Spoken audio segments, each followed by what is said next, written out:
here's the question. How do we translate temperature across borders, across oceans, and across systems, and across decisions that will affect our comfort, care, and health? Today, I, Nathaniel Kimora, reporter number 8, will walk you through 2 real-world scenarios where temperature conversion isn't just about math. It's a tool for making wiser decisions and reduce confusion. Now, let's move on for the first scenario. Energy efficiency. Aircon in BPO office. Problem. An energy consultant in Bonifacio Global City, BGC, advises a BPO company to increase its office air conditioner temperature from a chilly 21 degrees Celsius to the government recommended 25 degrees Celsius to save on electricity cost.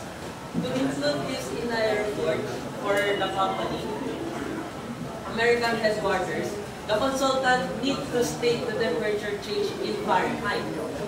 The question is, what are the initial, final, and change in temperatures in degrees Fahrenheit?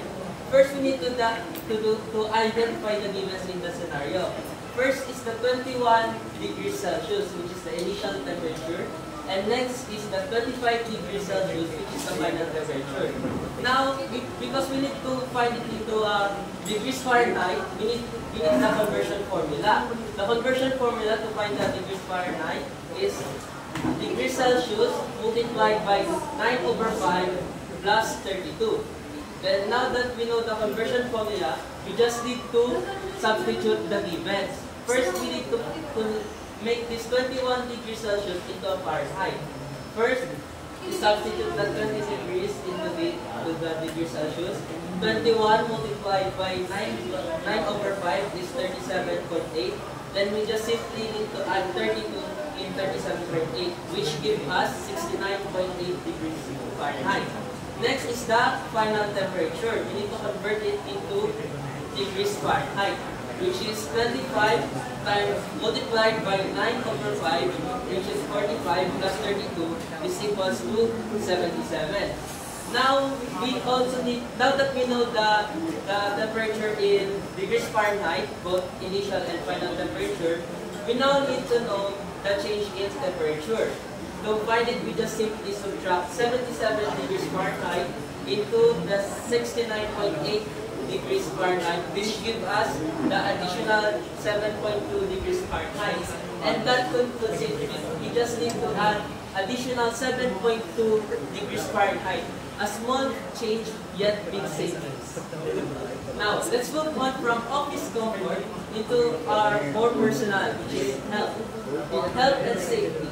Checking for a fever. Problem. A mother in Cebu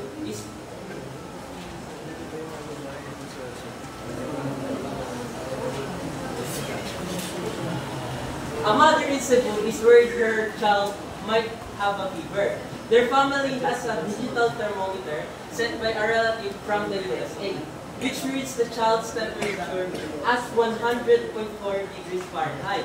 In the Philippines, a fever is generally considered to be a body temperature of 38 degrees Celsius or higher.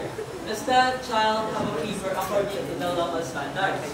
Now, we need to convert this 100 degrees Fahrenheit into the degrees Celsius to identify whether the child has a fever, which is the fever threshold in the Philippines was 38 degrees Celsius.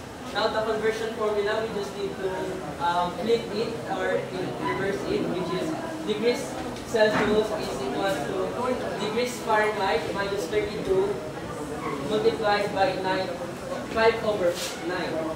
Now substitute the given, 38 degrees is equals to 100.4 minus 32 times 5/9.